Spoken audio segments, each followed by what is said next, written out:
Do you feel that in a time when we are more connected than ever, we are drifting away from real human connections, especially to ourselves?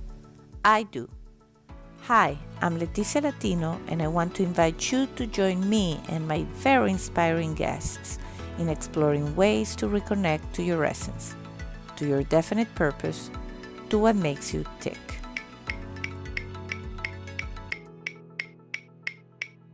Are you ready?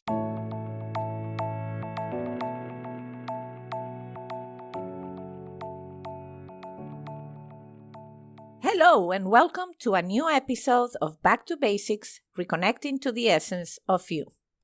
Today I have a fantastic guest. I'm beyond excited. I have Dante Disparte. He's an entrepreneur, a business leader, and a global risk expert. He's the founder and CEO of Risk Cooperative, a strategic risk advisory and insurance brokerage firm based in Washington, D.C. Dante has an extensive bio, guys. So if I was to read everything in his bio, we would be here half the show talking about his achievements. But among the most important ones, he serves on the board of the American Security Project. He's also a strategic advisor to Powermeter, the world's leading blockchain-based renewable energy marketplace. He was invited by the White House to speak at the Global Entrepreneurship Summit in Kenya. Dante's wide-ranging views are regularly featured in leading media and publications such as Harvard Business Review, Huffington Post, Forbes, and International Policy Digest. Not surprisingly, he's a graduate of Harvard Business School. He has an MSc in Risk Management from NYU and an MBA and an BA in International and Intercultural Studies from Goucher College. I hope I mentioned that. So having said that, I'm going to introduce you to Dante. Hello, Dante. Hi, Leticia. Happy to be with you. I'm happy that you're here. I mean, I'm just reading your bio just made me think how little I've accomplished in my life. So that already there, it's like, and I didn't even mention yet that you speak 6 languages and that you also are a co-author of a book called Global Risk Agility and Decision Making. I mean, this is amazing. Oh, and before I keep going on, you were named one of the 40 leaders under 40 by the Washington Business Journal and the inaugural Powermeter 100 list. Wow. I mean, congratulations, Dante. This is amazing. Thank you, Leticia. I'm obviously humbled to, be on your program and, clearly on a mission to get a lot of things done in a short amount of time. Absolutely. And I mean, just by having you on this show, my podcast just, raised to a different level. I mean, look at this. But in any case, Dante, as you know, Back to Basics is a podcast not only about showcasing the success of people, but also how you got there. And I'm really interested in the discussing, your background, how you got to do all these amazing things, because obviously you must not have had a lot of idle time in your life because you did have accomplished an amazing amount of things. So why don't you talk to us a little bit about your background, where you're from, and who were you as a kid?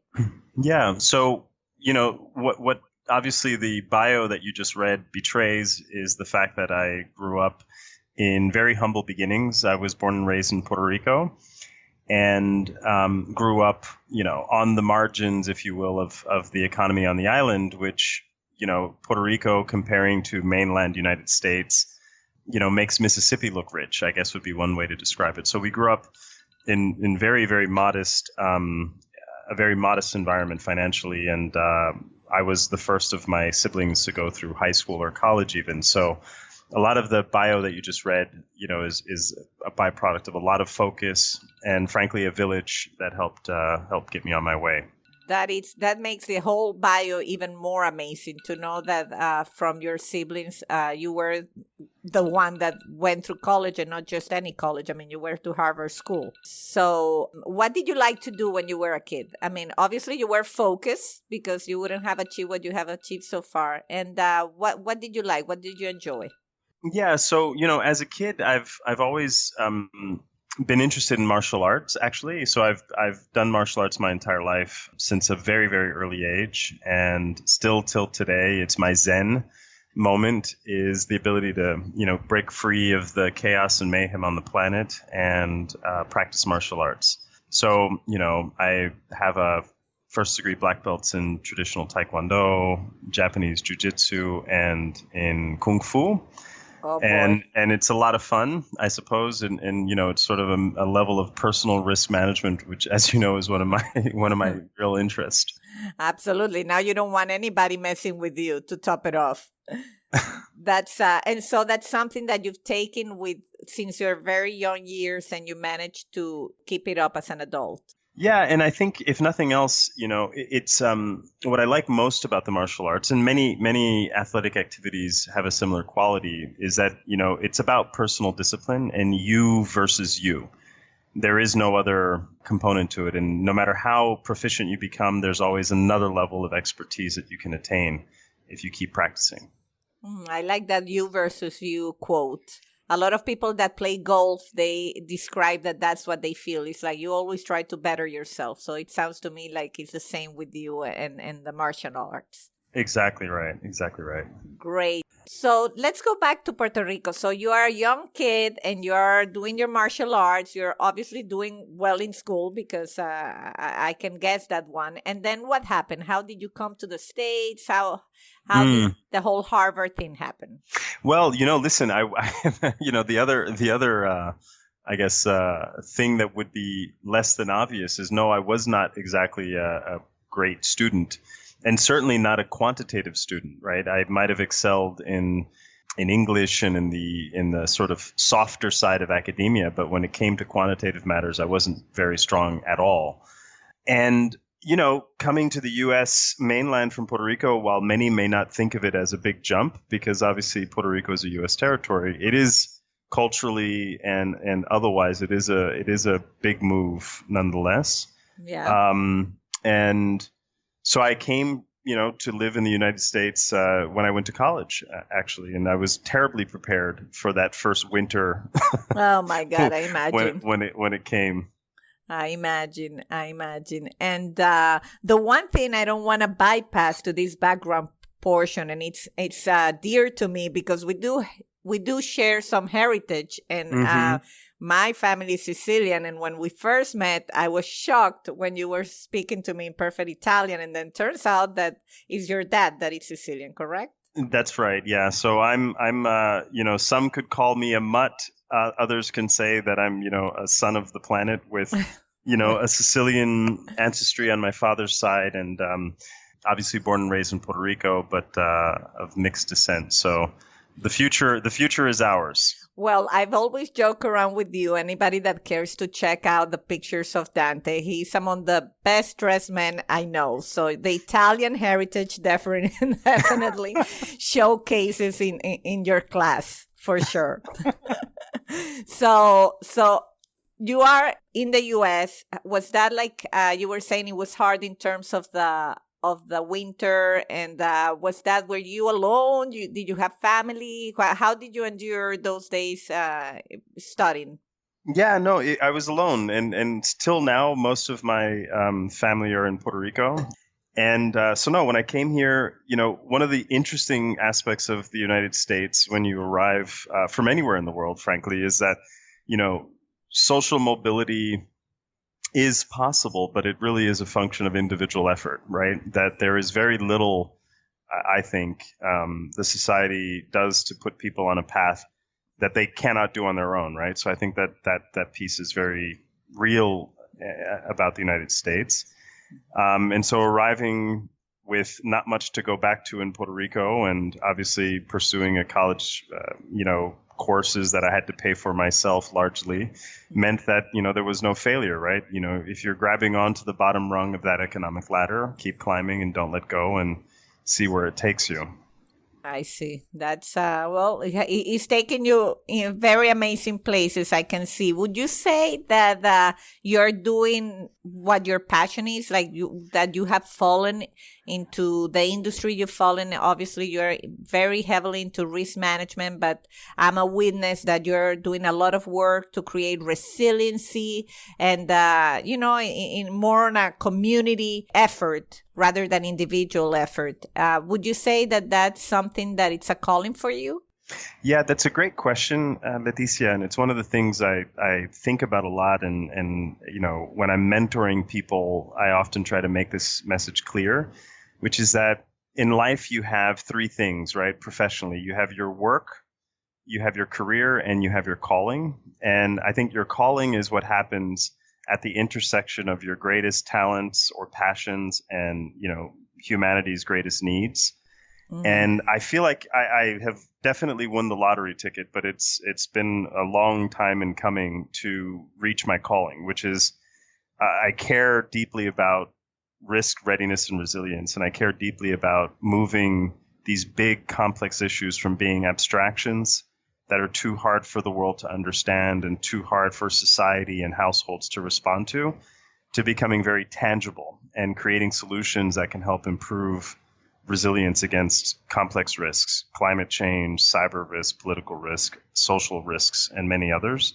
And so, our company does nothing but that from sunrise to sunset. And that's what informs my day and a lot of my energy. And that's phenomenal. And I mean, we haven't known each other for that long, but I think by now it's probably 4 years. And even when I met you, you had formed your company probably a few years back. And I've seen the amount of momentum that you have created in these past years. And you're an inspiration, at least to me, in what you're achieving. The other thing that it's important to me in this podcast is, since you are living, let's say, your calling and you're very accomplished in your work life, how's family mixes into all this? I know you're a family man, and so does it get challenging? Is it easy for you to mix the two? Tell me a little bit about that. Yeah. So, well, no question, everything that you have to do in life is a series of trade-offs.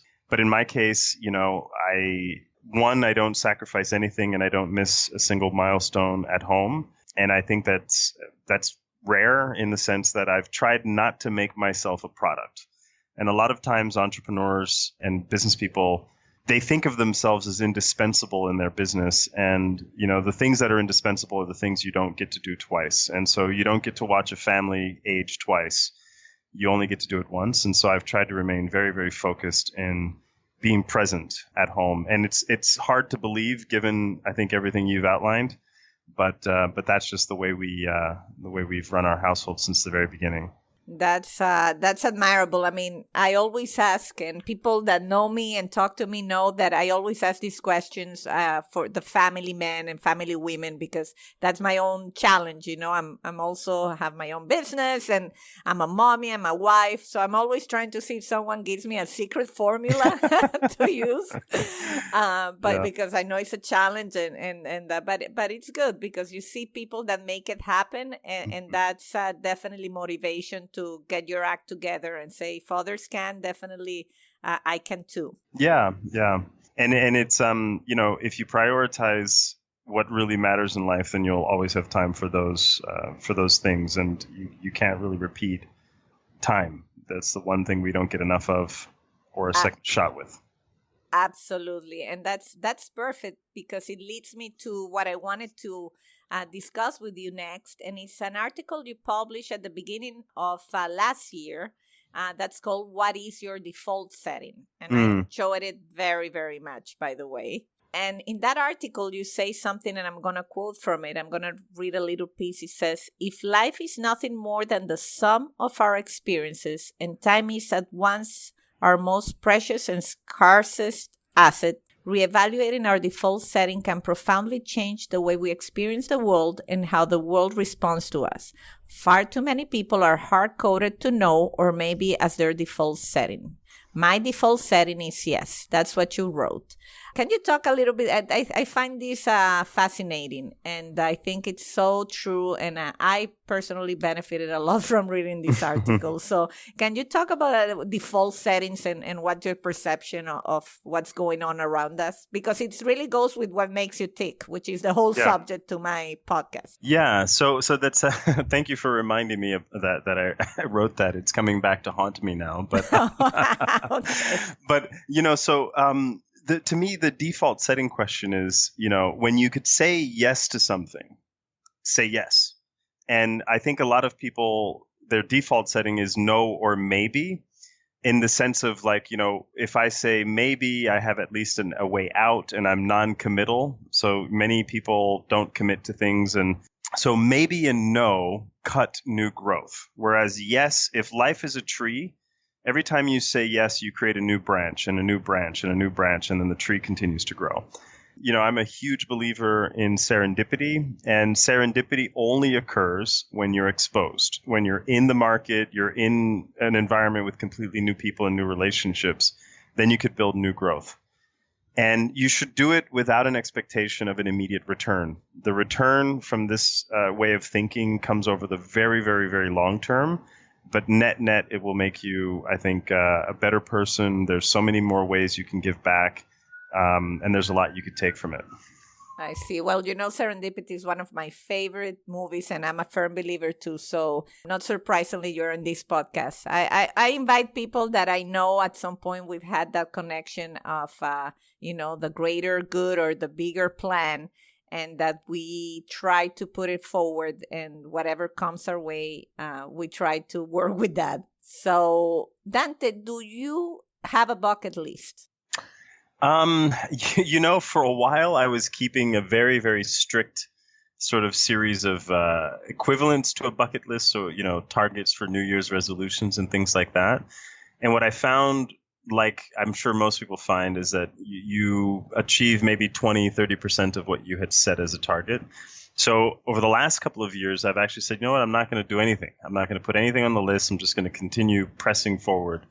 And ironically, in the years where I had no such thing as a bucket list or, hard-coded New Year's resolutions, I probably achieved more of the things that would have been on the list than in the years where I had a list in the first place. So no, I don't necessarily have a bucket list. I'm trying to achieve personal resilience, and I'm trying to achieve some degree of an impact on the planet on these types of issues. And along the way, opportunities come and go. And, being open to them is the key. That's great. And it really leads me to the last question, because I know you're a busy man, and I think it's been so condensed, the wisdom you've shared, that I'm already happy with it. What makes you tick in all this resilience and all the things you're trying to create your day to day? I'm sure, like for everybody, there's days that are fantastic. There are days that you're probably frustrated and feel you're not getting where you want to go. But is there something that really, when you connect to it, you say, yes, I'm keep going? Yeah, I mean, one, and I know it's probably the type of thing you'll hear a lot in your podcast, and you certainly hear a lot in leadership discussions and material. I'm not afraid of failure at all. And, I think a lot of people say no and maybe, back to an earlier theme in our conversation, because they're afraid of failure, or they're afraid of putting themselves out there and making a mistake and maybe looking foolish. I have very little fear at this point of failure. And my fear is, if anything, is standing still. So I want to keep moving no matter what. I'm totally with you, Dante. And I think that's a valuable advice, because, yes, we do hear that a lot. But I think the more you hear it from people like you and me that wake up every day, try to get their things done and achieve their goals, then that's reinforcement that if you're not afraid of something, then it might become true. There was a saying that say, what would you do if you knew failure wasn't an option? And I always find that so empowering when I think about that, because I say, yeah, just go for it. Exactly. That's great. Well, Dante, it's been a pleasure to have you. You've been an inspiration, as I knew you would be, and I'm pretty sure our audience is going to be very pleased with this interview. Thank you, Leticia. Glad to be on the program. Thank you so much, and until the next time.